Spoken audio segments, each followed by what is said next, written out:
It's right up on the screen. So good to see you. What a beautiful day. Monday, May 8th, back in New York, New York. Not in Jupiter anymore. Miss it a little bit. Miss it a lot, actually. My wife's always like, do you want to go back there? He's like, well, I do like Jupiter a lot, But I like New York, too. And I'm back here. Good to see. I'm not seeing so many folks yet in the chat. 3 in the chat, 1 with the thumbs up.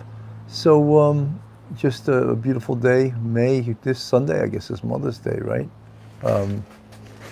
Yeah, I just lost my mom this past year, so she was 87. She didn't make it to her 88th birthday, but God bless my mom. My mom, Coach, how are you? Long time, Bill. Hope all is good with you. Thank you, Jane. See, here's everyone piling in. So nice to see. You think about Mother's Day and stuff like that, especially, well, when your mother's around, but especially when you lost your mother. And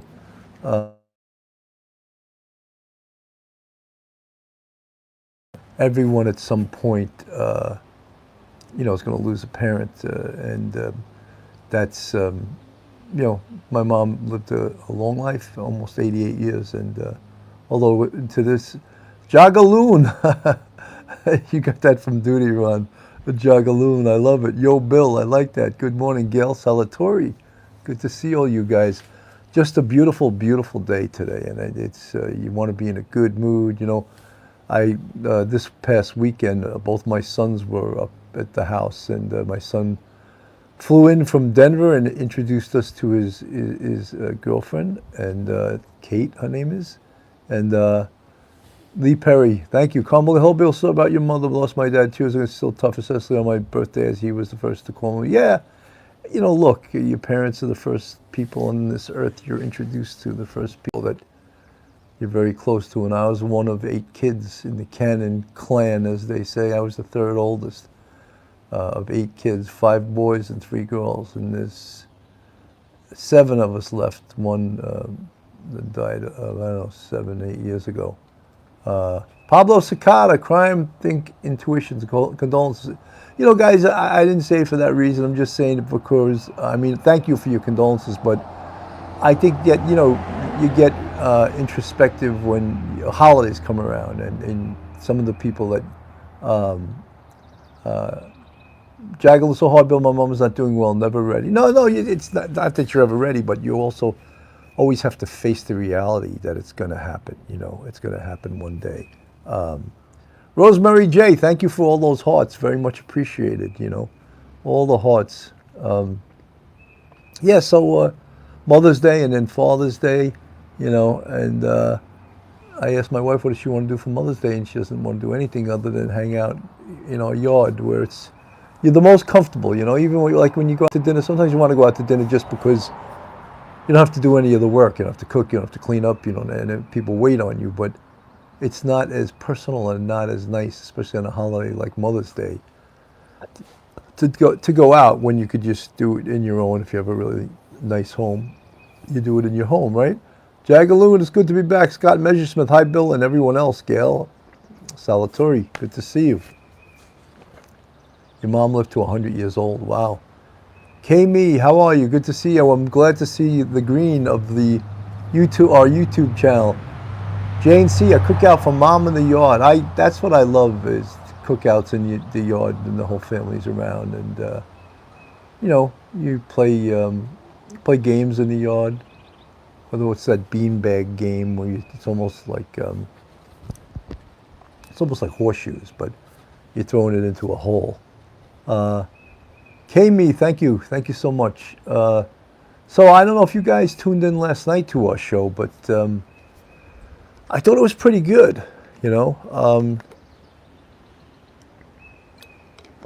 We were talking about technology and law enforcement. Cornhole, that's right, Carmelita.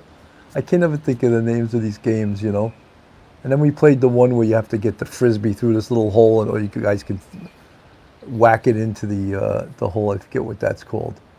But we have a long history of playing sports in our yard, going back to when my kids were really, really young. And we always used to play either wiffle ball. Ruth Ann Griffin, hello. Wiffle ball or football we'd play in the yard.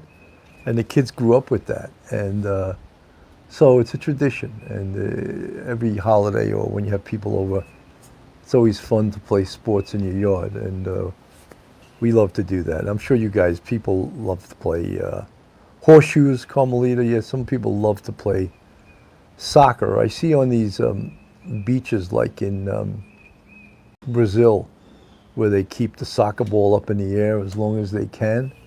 That's pretty cool. Ruckus Rocks, hello. Frisbee golf is what it's called, Shari. You know, all you guys are educating me on what these little backyard games are called. I can't remember it all the time, you know. But yeah, it's tremendous that you get to be with your family, you play all these games. Sergeant George Ishag, how are you, buddy? Good to see you. 49 in the chat, 31 with the thumbs up. Let's get some people from across the pond. Where's my Great Britain people? Where's my Irish people? Where's my Australians? Katerina Ferdlova, I was so busy getting dog ready for Westminster show, so I didn't watch. That sounds like a lot of work to get your dog ready for the Westminster show. Wow. I don't have a dog, but it just sounds to me like that's a lot of work to get a dog ready for a show. But I bet you it's lots of fun, you know. I tell you, down in Florida, in Jupiter, there's a beach, they call it Dog Beach, and people in Florida, I'll tell you something, they love their dogs. And they bring their dogs to the beach, and the people are trained well, because as soon as a dog poops on the beach, they're running to there with a bag and to put it in a baggie and throw it in the garbage, because imagine how that would be. Gone with the Gale. Hello from Dunedin. Whoa. Dunedin, Florida. Hi, Sergeant Bill in chat. Char, good to see you guys.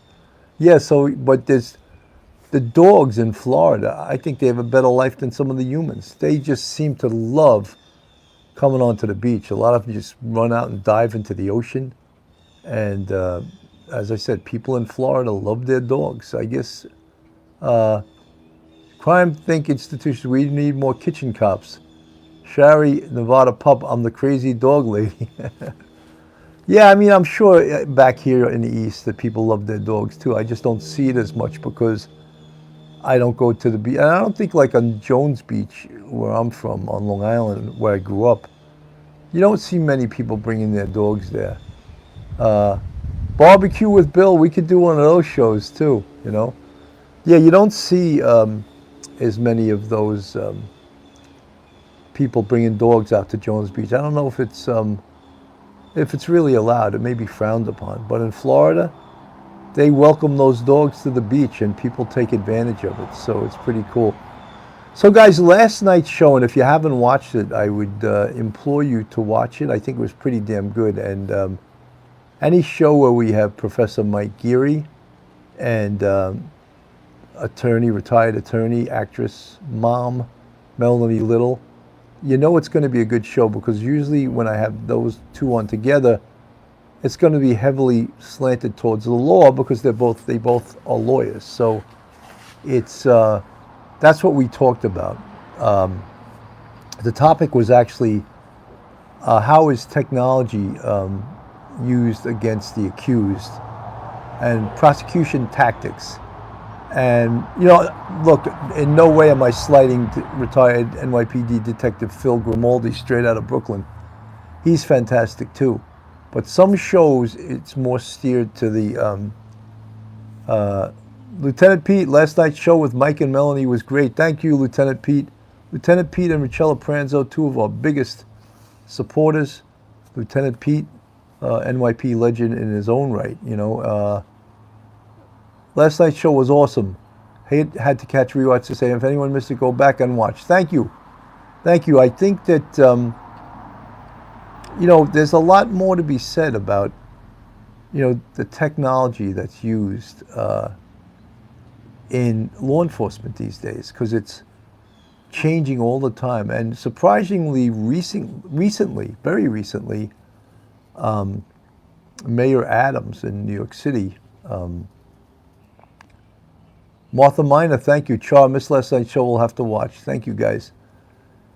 He stood up against some of the other politicians, specifically AOC, Ocasio-Cortez, who's a lunatic, really. She's nuts.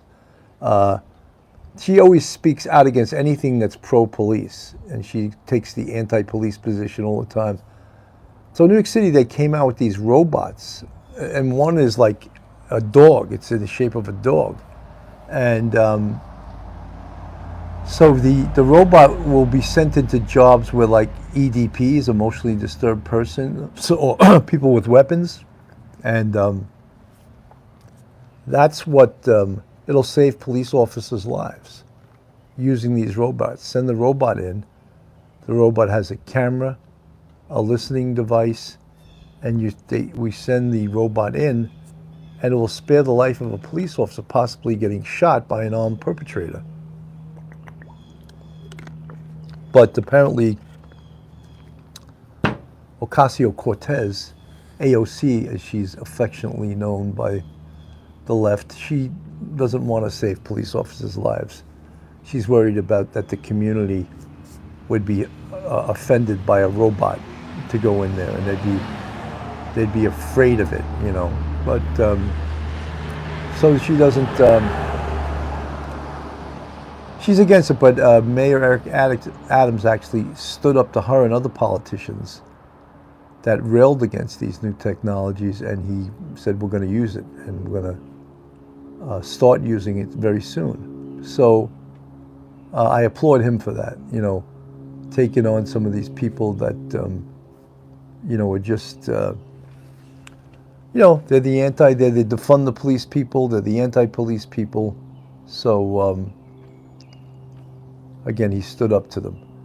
So what we spoke about last night was technology, you know, how is technology used against the accused, prosecution tactics. And I believe it was the New York Times, did an article on how, of course, the prosecution and the police have a big advantage against the accused. And in regards to money, yeah, the government obviously is always going to have more money to spend unless the accused is a multimillionaire or billionaire.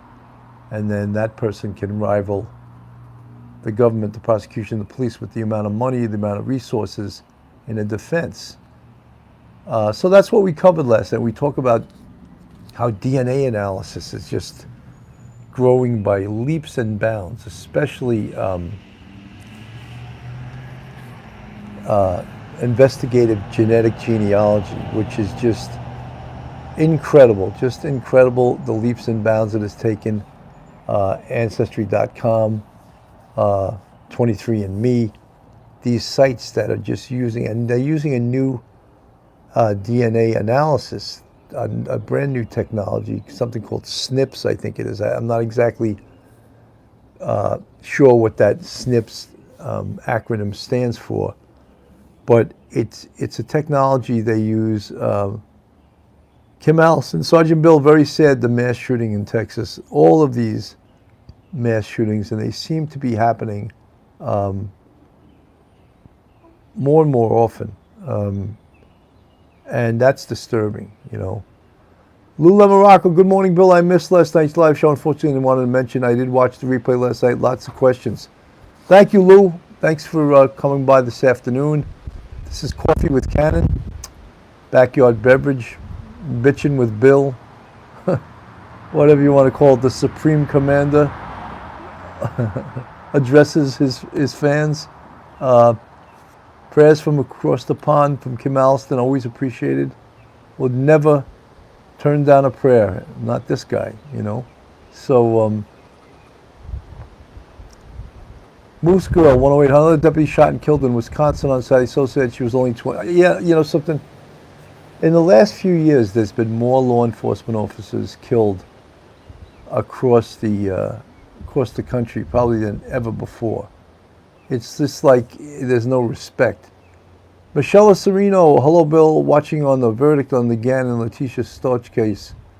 Yeah, I haven't covered that one. I know a few YouTube content creators did cover that case, so I don't really know that much about it. It's too hard to cover as much ground as we try to There's just not enough hours in the day. Barbara George, is it too early for an adult beverage? It's 12 o'clock somewhere, right? For me it would be, but if you want to have one, you'd be my guest. Katerina Fordova, yes, a lot more shootings in malls and shopping centers. It is crazy. I don't know what the answer is. You have your anti-Second Amendment people that some of them, their answer is gun confiscation. I don't think that's the answer. I don't think they'll ever be able to do that in this country. Coffee, Cuffs, and Candid Cannon in the morning show. That's Lula Morocco's his naming of my show, which I do like. Coffee, Cuffs, and I gotta write it down. Coffee, Cuffs, and what's the other one? But great name, Lou. Really appreciated it. And then we talked about digital forensics, and I showed a video last night of a three-dimensional video that a fan or someone from the public sent to News Nation. Candid Cannon, that's right. Coffee, Cuffs, and Candid Cannon. That's it. I love it. Great name of a show. And my son used to work at a mall, and there was a shooting at Foot Locker across from his store. Yeah, no, it's a huge problem. In fact, I don't go to malls that often, but when I do go to a mall, I make sure that I'm armed, and to protect myself, but also if I had to, in the event of an active shooter, if I could help and take the person down, I would certainly do that. And you worry about when you're out with your family in public, like even movie theaters and stuff like that. It could be very scary, a very scary situation, Remember that movie theater shooting in Colorado. Lula Morocco, thank you so much for the $25 super sticker. Bill, how can you forget this? Laugh out loud. Yeah, you're right. I can't forget. I wrote it down this time. Coffee, Cuffs, and Candid Cannon. I got it written down, so I got to remember that. 90 in the chat, 57 with the thumbs up. Let's cross that century, guys. We got to get 100 people in the chat and more thumbs up. But it's, as you can see, you see my grass here. They cut it. My wife was always pushing, cut the grass. I said, they really can't cut the grass. It's too wet. She goes, oh, let them cut it anyway. And you see the tire tracks that are left. Yes, you can see that, right? That's what happens when you cut grass when it's wet. But you can't tell the CEO of the family. She doesn't realize that I'm the Supreme Commander. She thinks she's the Chief Executive Officer. I only go in public when I absolutely have to.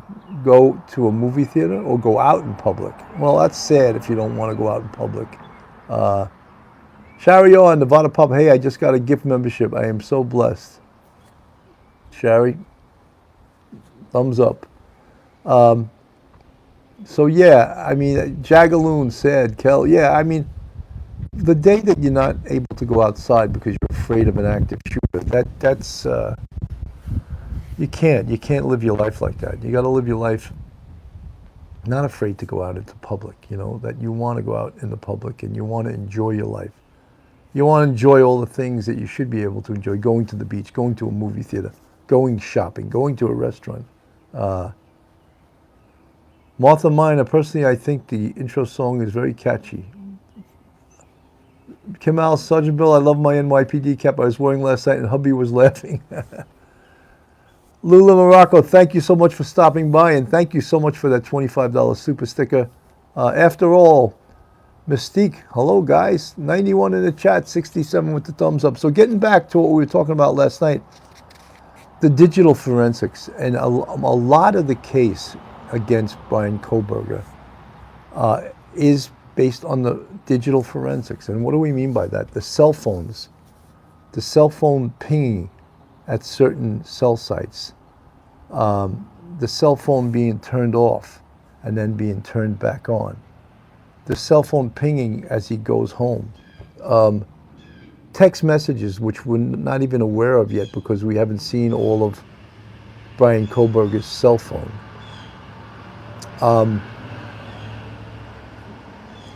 The video of the white Elantra pulling in to the parking area behind 1122 King Road. Of course, that's the house where the 4 students lived in. Ethan Chapin, Zaina Knodel, Madison Mogan, and Kaylee Gonsalves. I don't like to refer, as I said, I don't like to refer to them as the Idaho 4. They're human beings. They have names. They lived on this earth. They have families that love them.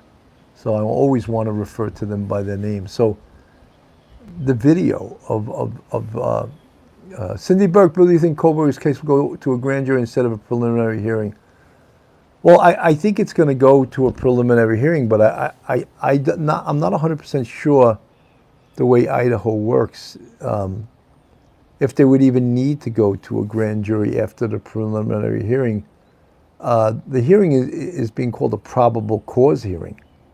Now, in New York, probable cause is what we need to make an arrest, and it's not determined by the judge. It's determined by the police, and it's just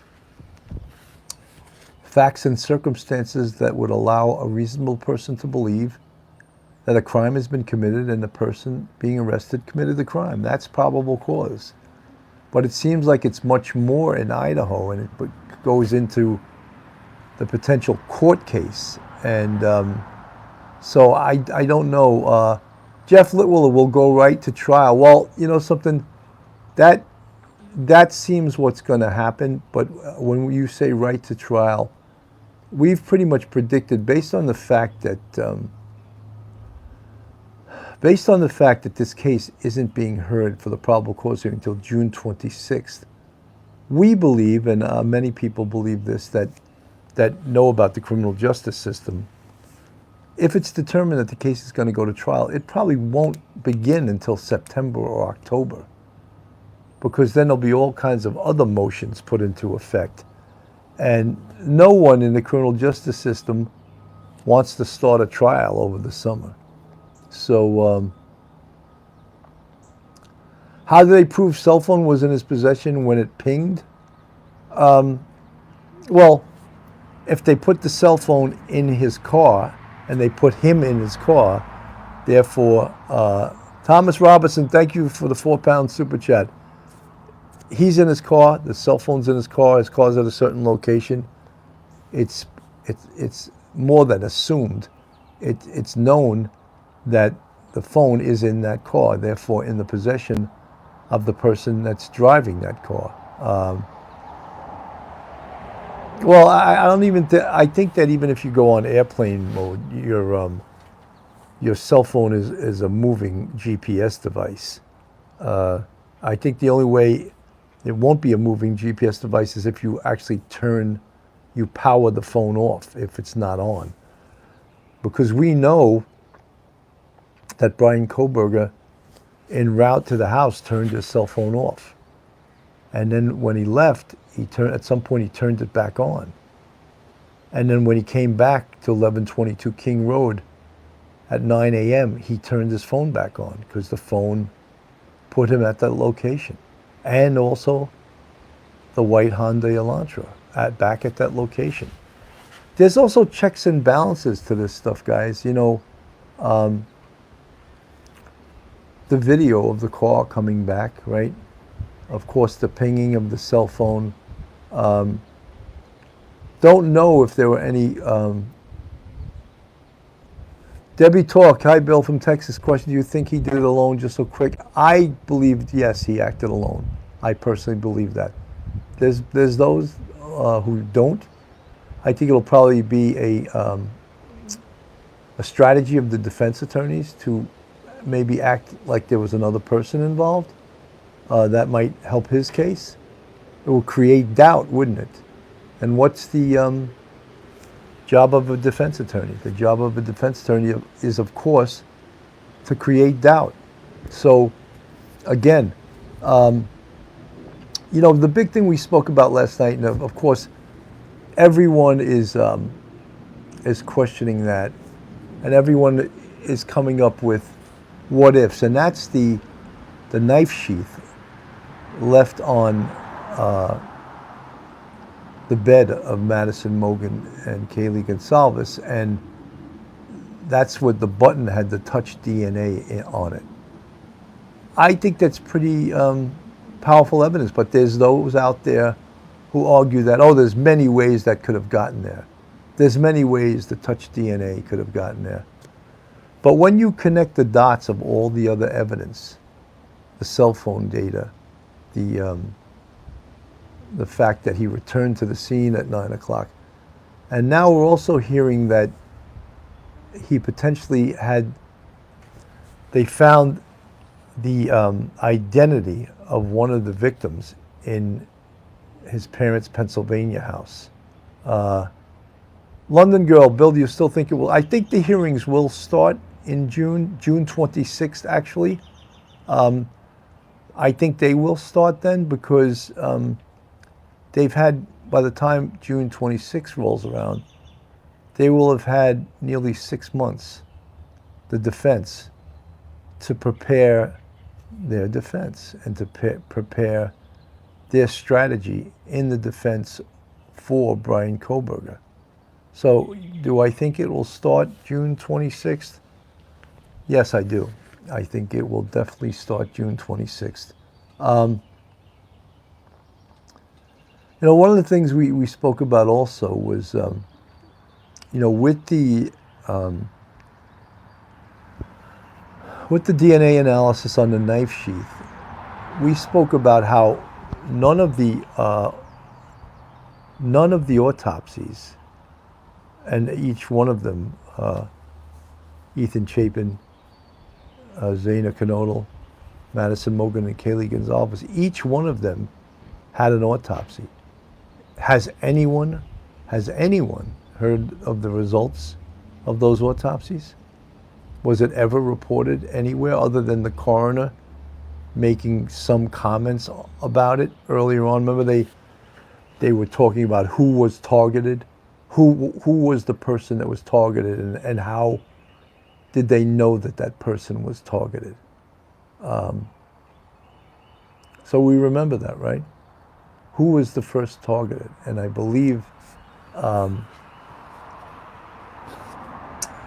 it was, they believe Madison Mogen was the one who was targeted, the one who was next to Kaylee Gonsalves, right? And there was so many talking heads, as I call them, on TV, behavioral analysts, analyzing why did they think that Madison Mogen was targeted. And then they had said, it was reported again, not directly from the pathologist, that I think the coroner had said that Madison Mogen had the most severe wounds. And I questioned that that finding in the beginning because, well, what if Madison Mogen resisted the most? Wouldn't that cause you to get more severe wounds? So I questioned that early on in the case. But when you think about how far this case has come as to where it was, it's come a long way. Bama Chin, hit the like on 29 out of 100 viewers. Thank you for the $5 super sticker. Thank you very much. I love Jagaloon using that name. Legal-minded friends, Karen Cole, good to see you all the way from across the pond. Yourself and Kim Alliston. Thank you guys. I appreciate you guys. The Supreme Commander gives you his blessings. I love that. I love that title, but we're having fun, right? Shari on about, do you think we'll actually ever, no, you will never get to see you would get to hear about the findings of the autopsy, because the one thing, Scott Wagner, good to see you, Scott, thanks for stopping by. Because the autopsies, one of the things that everyone, of course, is waiting to hear, potentially, was Was there DNA underneath the fingernails of any of the victims? Because if there is DNA underneath the fingernails of any of the victims, I don't see how anyone, if that DNA points to Bryan Kohberger, I don't see how he has any chance of fighting this case. If that type of evidence. There's also, it came out that in his apartment in Washington State, in Pullman, Washington, that there was bloodstains. Who do those bloodstains belong to? If those bloodstains come back to one of the students, super, super powerful evidence, How did it get there? How can you explain that? I think even the best attorney on this earth can't explain how a blood stain belonging to a homicide victim got into the apartment of the person arrested for the crime. I mean, I think that Rosemary J, good to see you. 121 in the chat, 102 with the thumbs up. Thanks to all you guys for coming around this afternoon. It's on this beautiful May 8th. Wow, May 8th, 2023. Back in New York. Start spreading the news. He's back in New York. He wants to be a part of it. New York, New York. I stayed on key. That's a hard tune to stay on key. New York, New York. You got to give it to Frank Sinatra for singing that tune. Not an easy tune to sing. It's weird that the shower curtain was gone. So guys, when we talk about all the forensic evidence that, again, we haven't heard about yet, have we? We haven't heard a report on all of the forensic evidence that they have back, because it hasn't. Does the defense have it all right now? I mean, Melanie thinks so, but because of the gag order, none of it has been released to the public or to the press, even though the press, of course, is fighting that gag order. Danielle, I love it when you sing. Thank you, Danielle. Is there any possibility that the gag order will be reversed before the hearing? May 25th, there's a court date for the gag order. So let's see. Is there a possibility? Many people believe that having the gag order in place is a good thing, to have a fair trial. Because if all of the stuff, all the evidence, all the information, you see what happened during the case, but the beginnings of this case, before they had a suspect, people, especially people on the internet, content creators, were pointing their fingers at everybody. Remember the poor guy, the food truck guy? Oh my God, people had him tried, convicted, and hung. And guess what? It wasn't the guy. The guy who was a neighbor of theirs. People had him tried, convicted, and hung. So, for that reason alone, and then again, of course, look at all the misinformation out there. Remember, People magazine said that he had been in that Greek restaurant and he had been asked to leave once. That was apparently all false information, So we need accurate information. We need good reporting, but maybe it's a good idea. Jimmy would have been covered with no DNA in his vehicle. Well, Jimmy, we spoke about, when the FBI and the police were watching his house in Pennsylvania, what was he doing at 4 o'clock in the morning? He was washing his car. Is anyone out there, if there's a single person out there who's washed their car at 4 a.m. in the morning, let me know. Give it a thumbs up if you wash your car at 4 o'clock in the morning. I've never met anyone who's washed their car at 4 o'clock in the morning. So that's what he was doing.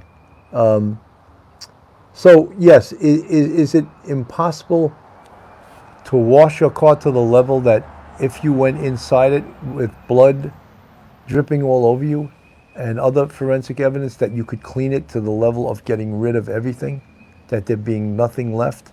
I don't think so. I think his car is going to have some forensic evidence, some blood evidence, some hair evidence, some fiber evidence inside it. And no matter how many times he cleans it, I don't think it's going to be successful. So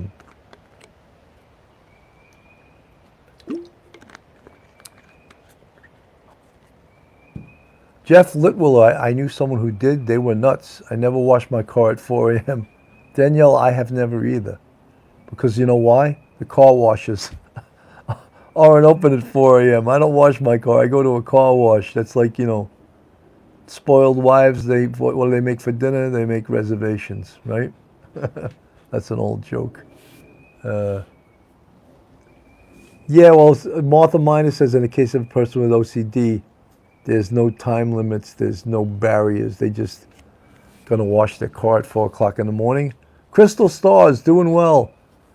Scotty Wagner's in the chat. Good to see you, Scott. Hello, Bill, Sue G. Good to see you, Sue.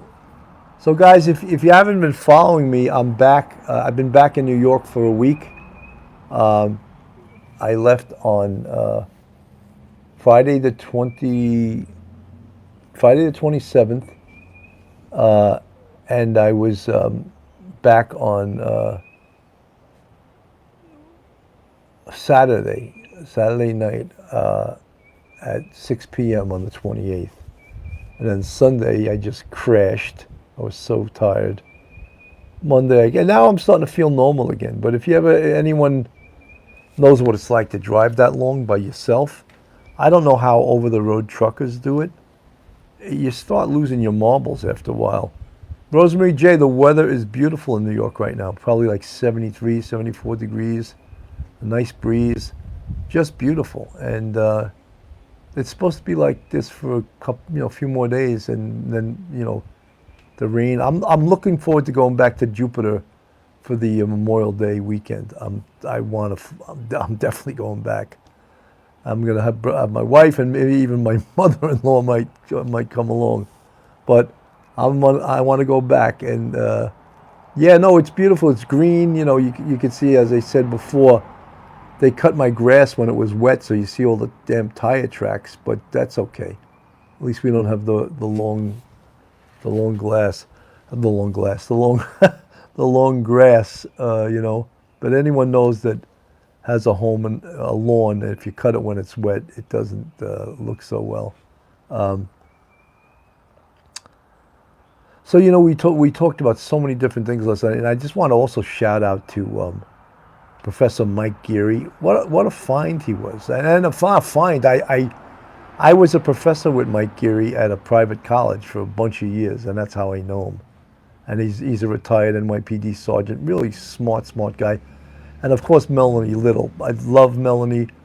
I met Melanie in an acting class. We took an acting class for, I don't know how many years, but she's still pursuing acting. And she's a retired attorney. She's brilliant. And another great find. And of course, Phil Grimaldi, who, he works a lot. He wasn't available last night. So, but he'll be back. Some people always say in the chat, I miss Phil. Where's Detective Phil? Well, Detective Phil has another life besides police off the cuff real crime stories, but he'll be back. Dawn Marie, good to see you, Dawn Marie. Deb Galloway, I almost count as Iris. That's my maiden name. Gail Salvatore, Bill, they broke the Geary mold. Yeah, Mike Geary's, he's one of those old-time Bronx Irish guys, real low-key, real smart, speaks real softly, but really knows what the hell he's talking about, So, I did something recently, and it's supposed to, I bought another guitar. Usually my wife will curse me out when I buy a guitar, but she was okay with this one. I bought it's called a 0016 Streetmaster by Martin Guitars. I won't tell you what I paid for it, but it's supposed to be getting delivered tomorrow. So it's only I have 5 guitars, so 6 actually. So whenever Yes, I can play, Suji. Yeah, I've been playing guitar since I'm 19 years old. So yeah, I can play. You know, not as good as I would love to. I mean, I'd love to be better than I am, but I can play. You know, uh, so I'm looking forward to getting this guitar tomorrow, and I'm going to play around with it tomorrow when it gets here. But uh,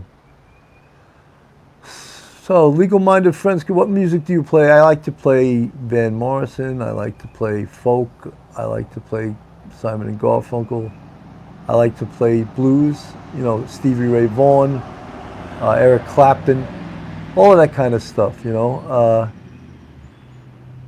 Jimmy, Sergeant Bill. Honestly, Cam, you honestly believe? I don't believe he could remove all the DNA from his car. No.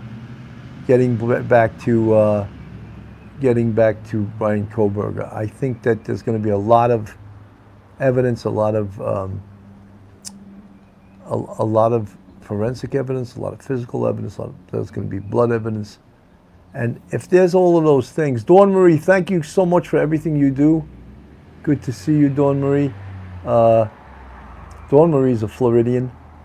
You know, it's funny when on the house or the condo in Jupiter, my Wi-Fi thing was Florida Bill. You know, I won't give you the code, but I was calling myself Florida Bill.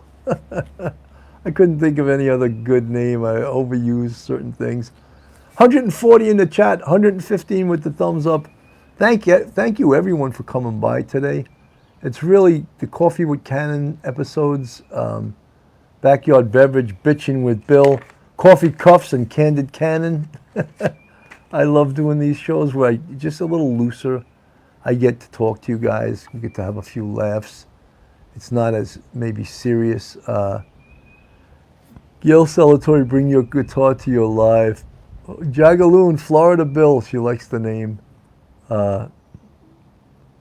Bomber Chin, thank you. Got to jump off to get ready for grandsons. Well, thank you for stopping by. Schmitty, seems to change like it does in St. Louis. It's beautiful in New York right now. It's gorgeous. You know, the weather here changes a lot. It's but you know, when you were in Florida, and Dawn Marie can tell you this, you could go from a beautiful day to a hurricane, and then the hurricane can last, you know, an hour or 2 hours, and then it's gone, or a tornado even. So the severity of the weather in Florida, you never seen anything like it. Or it can be sunny 1 minute, and all of a sudden it's just a downpour, and then the sun comes back out. Hoop, what's up, Bill? Good to see you. 140 in the chat, 126 with the thumbs up. Been great to talk to all you guys today. Again, if you haven't watched last night's show, it's still out there. You could still watch it. The topic was Coburger, how technology is used against the accused, prosecution tactics. What are the tactics that the prosecution is going to use against Bryan Kohberger?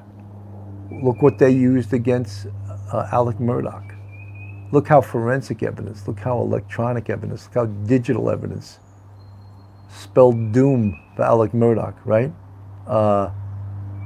That video that his son did, that was some of the most powerful evidence against Alec Murdaugh. And the other thing was, Alec Murdaugh, one of the things that worked against him was his own mouth, that he lies too much, right? What a tangled web we weave when we choose to deceive. That's what I would call a Freudian slip, although he may have even said it on purpose. But what a tangled web we weave when we choose to deceive. And he admitted to that in court, that he just likes to, he lies. He can't help himself. He lies about everything, you know. 141 with the thumbs up, 141 in the chat, 131 with the thumbs up. I want to thank everyone for coming. You know, you guys are telling me, like, I don't know what this bird is that's whistling now. You hear it? There you go, right? But when I was in Florida, there was the bird that went, hoo, hoo, hoo, hoo, and you guys said that's a morning so-and-so. I forgot what that was, a morning, Schmitty, is that a cardinal that's whistling now? It's pretty loud, right? Morning dove, Schmitty, thank you. The one in Florida every morning, whoo, whoo, whoo, it's a morning dove.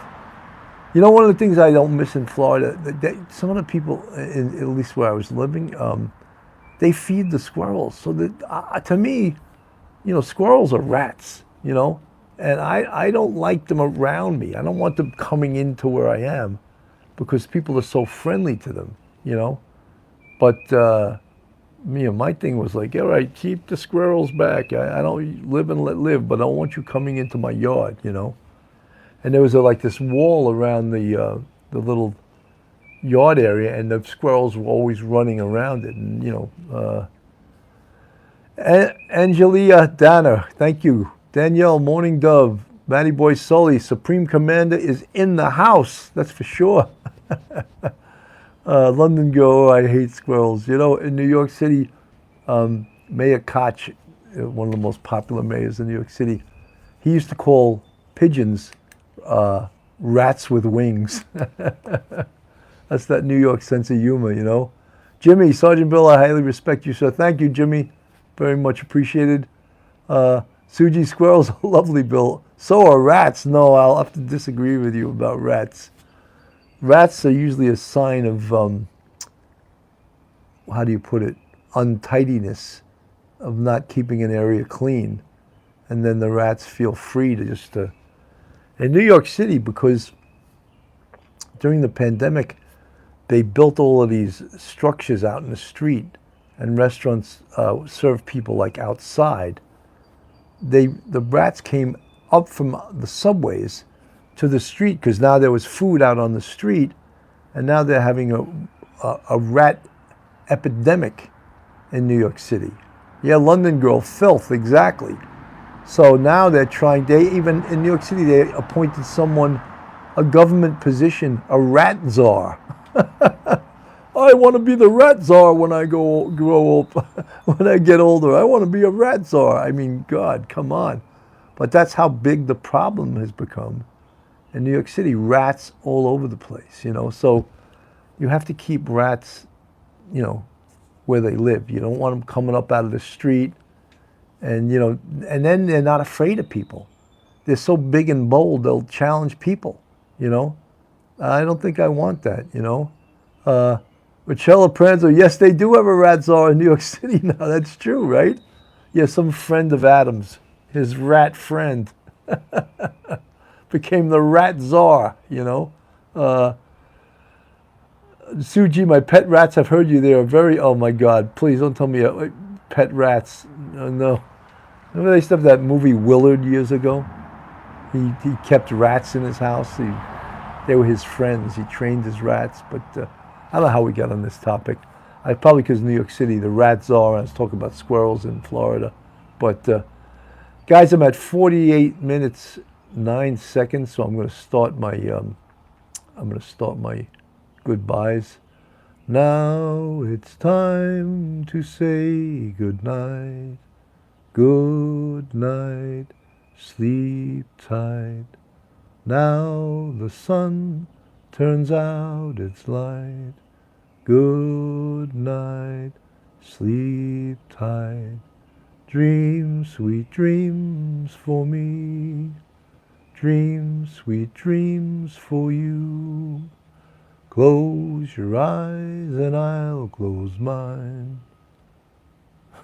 Good night, sleep tight. Now the sun turns out its light. Good night, sleep tight.